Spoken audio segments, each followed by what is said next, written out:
Le blocage se trouve, à mon sens, dans le non-dialogue de départ entre ces deux entités, entre les M5 et, je ne dirais pas les putschistes et les militaires en tout cas. Je pense qu'au lendemain de la signature du départ du président, parmi les premiers auteurs qu'on devrait appeler pour échanger avec, aurait dû être le M5, RSP. Cela, je ne le dis pas parce que je fais partie du M5. Je pense que cela allait dans la logique même de vouloir faire quelque chose ensemble. Maintenant, le constat étant fait que ça n'a pas été le cas au départ, il n'est jamais trop tard pour bien faire. Écouter le reste de la population aussi est une nécessité. De là à tergiverser comme ça les est arrivé, parce que c'est interprété comme cela, je pense que chacun de nous sommes tous de bonne foi quand il s'agit du Mali. Mais de tout ce qu'ils ont fait dans les rencontres passées, je pense que l'essentiel, la chose la plus importante, était de parler de la justice. Sans une justice saine, indépendante et réellement, patriotique, nationale, et qui fait la confiance du peuple, nous ne pouvons rien faire.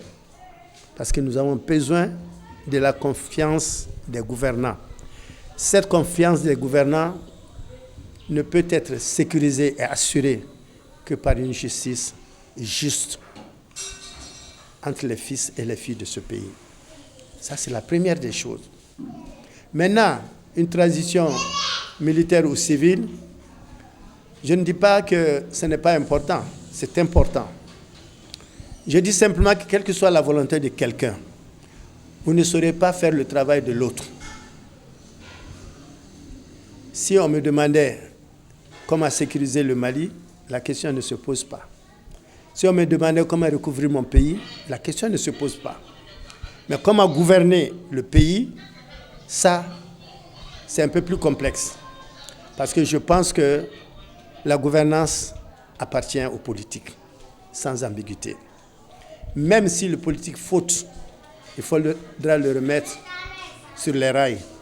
Mais on ne peut pas se substituer à eux d'aucune façon, quelle que soit sa bonne volonté. Ça, c'est ma conviction. Maintenant que les militaires sont là, on peut profiter aussi, à travers eux, d'essayer de mettre des choses importantes, des institutions viables. Ces institutions viables ne peuvent passer que par des personnes qui incarnent cela dans la réalité du pouvoir réel, sans prise de position aucune. Si vous ne pouvez pas être droit, vous n'avez pas le droit d'accepter d'être président, par exemple, de la Cour constitutionnelle. Si vous ne pouvez pas être équitable, vous ne devez pas accepter d'être un juge ou un procureur. Si vous ne pouvez pas être équitable, vous ne devrez pas accepter le poste de président de la République. Parce que de tous ces gens-là, nous attendons notre droit pour exécuter notre devoir. Et cela, sans ambiguïté. Et cela est valable pour tous les Maliens. Le terme confisquer le pouvoir n'est pas tout à fait, à mon sens, le mot qu'il faut dire. Veulent-ils rester au sommet pour superviser les choses? Peut-être oui. Peut-être ils sont de bonne foi même. Mais ont-ils la capacité de le faire? Il me rappelle ces jeunes, 1968, avec le Moussa Traoré qui sont arrivés au pouvoir. Pendant combien de mois ils ont tergiversé? Pendant combien de mois ils ne savaient pas où aller? Mieux encore, les intellectuels ont refusé quelque part de les accompagner correctement. Pendant 23 ans, ça a mené notre pays où ça a été. Je ne peux pas et je ne veux pas que nous retombons dans les mêmes travers. Si le militaire d'aujourd'hui est plus intellectuel que celui d'hier, qu'il est plus moderne que celui d'hier, qu'à cela ne tienne, ça ne fait pas de lui le politique. C'est avec le politique qu'il peut exécuter ce qu'il voudrait exécuter. Si le politique n'est pas d'accord, il ne saura le faire tout seul. Comme le politique ne saura gouverner sans une armée républicaine bien équipée, digne et qui prend à bras le corps le problème le concernant. Ceci est ma conviction. L'embargo de la CEDEAO est une chose que nous avons créée nous-mêmes au Mali, puisqu'on est membre de la CEDEAO. Si on est membre de la CEDEAO, on est un pays qui a accepté les textes de la CEDEAO. De par là, la CEDEAO aussi ne peut refuser ce que nous déciderons entre nous ici. Mais en vérité, pas par des transfuges, dire on a la majorité de la population, on a la minorité de la population, ce n'est pas ce qui est important. Ce qui est important, c'est que les militaires et les civils se mettent ensemble au sommet pour dire voilà ce que je veux, pourquoi je le veux, comment je le veux. Voilà pourquoi on n'est pas d'accord, ou voilà pourquoi on est d'accord, voilà nos conditions. Et ensemble, on va défendre ce que nous aurons décidé. Mais cela ne peut se faire au détriment d'un groupe ou d'un autre.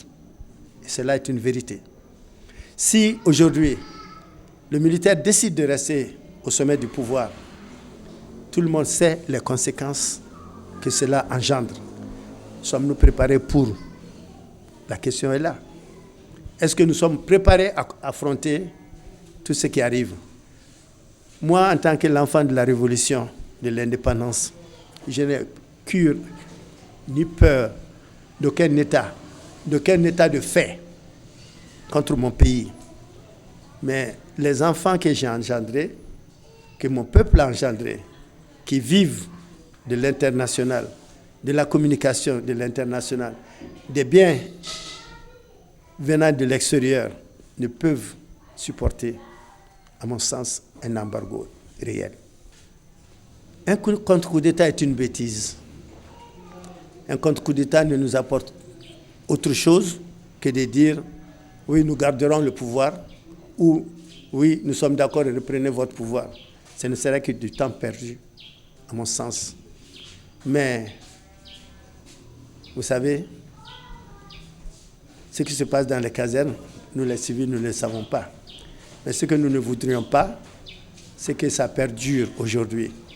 Quels que soient les résultats qu'on va sortir ou qu'on voudrait donner au peuple, qu'on les décide dans les 48 heures. Et c'est là pour notre honneur et pour notre bonheur à tous.